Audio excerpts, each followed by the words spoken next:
Welcome back, folks. I had to sneeze. So anytime I have to sneeze, I have to cut it so that I don't have to sneeze and then it's sort of funny, isn't it? Okay.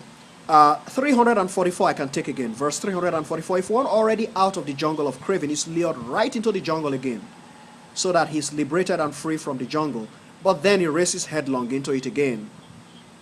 Behold, here he is liberated, but he is racing headlong right into bondage again. Verses 345 and 346 are taken together, probably from the Pali Canon. 345, 346 are taken together, so I translated them together, of course, in my works. The sages declare that a shackle made from iron, wood, or thread-like strands is not necessarily a tough shackle, but the infatuated lust after tiny pieces of jewelry, offspring, and women. The sages declare that this is the tough shackle. It grips a man and he's downed and overpowered. But it appears pretty loose though, yet it is difficult, very difficult to snap. Very difficult to snap. Humans abandon the vast material universe once they succeed in snapping this shackle. They are liberated from hankering and dismiss the flesh and its deceptive pleasures. Verse 347. Humans aflame with craving move along the brook of their craving, just like a spider moving along the network of his self-created strands. Destroying the ties of bondage, men of wisdom proceed liberated from hankering and abandoning all distress, which only gradually fades away. Verse 348. Abandon the past, abandon the future, and abandon that which is amid them, going beyond the elements of time. Having liberated your soul in every way, you should not fall back to being born again and again, growing old. 349, 350, 351 I again translated together. Probably this is the way it comes down to us from the Pali Canon. If a person gets incited by his personal reasoning, is captivated by greed and reflecting on pleasures and delightful materials, he only becomes more and more greedy. He makes the shackles and bondage tougher and tougher. However, he who delights in stilling the mind and reflecting on what is unpleasant and bitter, ever mindful, he will terminate greed and hankering. He will break the fetters of Mara, the evil one. With his goal achieved, he is fearless, without greed, without blemish, impeccable. He has extirpated the piercing shafts of renewing existence and suffering. This is his flesh and the ultimate.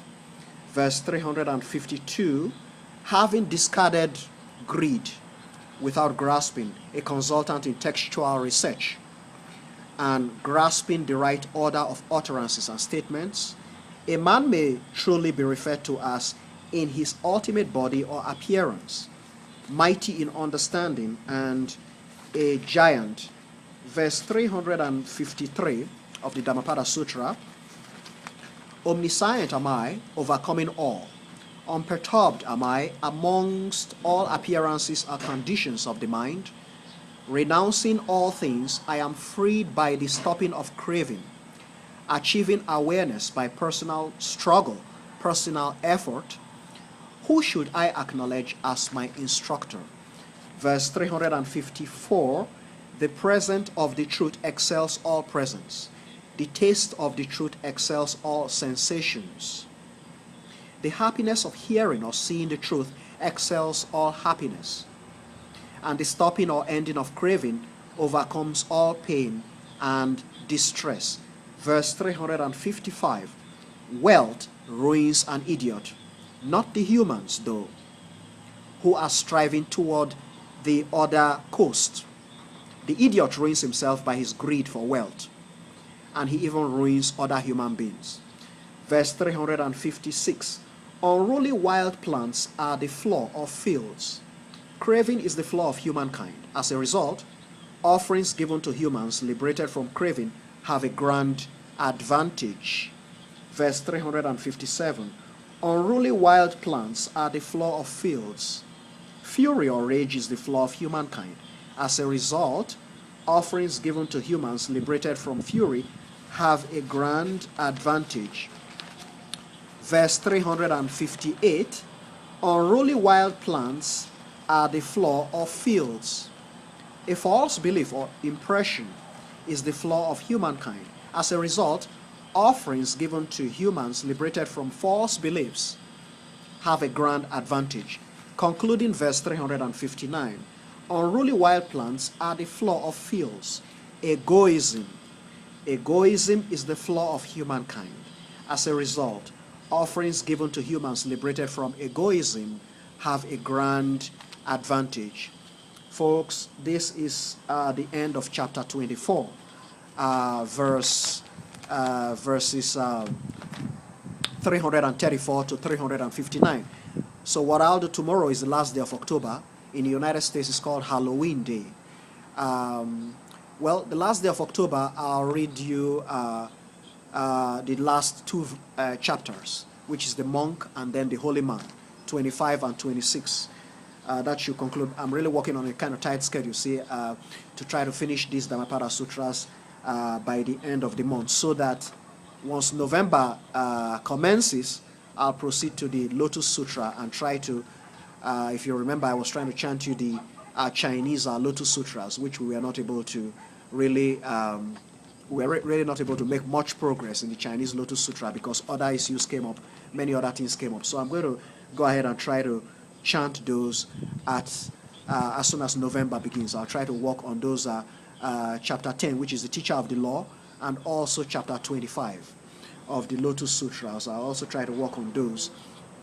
Again, I have websites. As I said, I studied in the Confucius Institute of Quebec. In 2007, I was in Canada. I studied Chinese under Professor Chang Xiongfei at the Confucius Institute of Quebec. Besides Confucius Institute, which I have also attached, which I will be attaching in November, and I attached to my previous Chinese sutras, I will also be attaching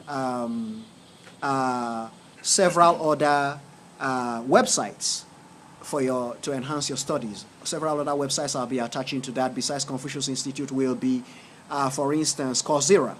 Coursera is a very brilliant work. You have professors there at Peking University teaching some Chinese courses online. You'll find that at Coursera. I attach Confucius Institute online, Coursera online, and also works of Grandmaster Ching Kong.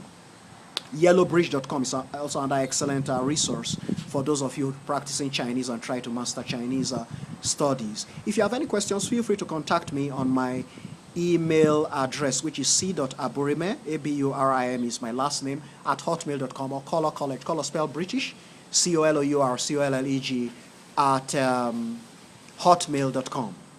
Thanks, folks. Enjoy your day. Have a pleasant Friday. Namo Aidafa.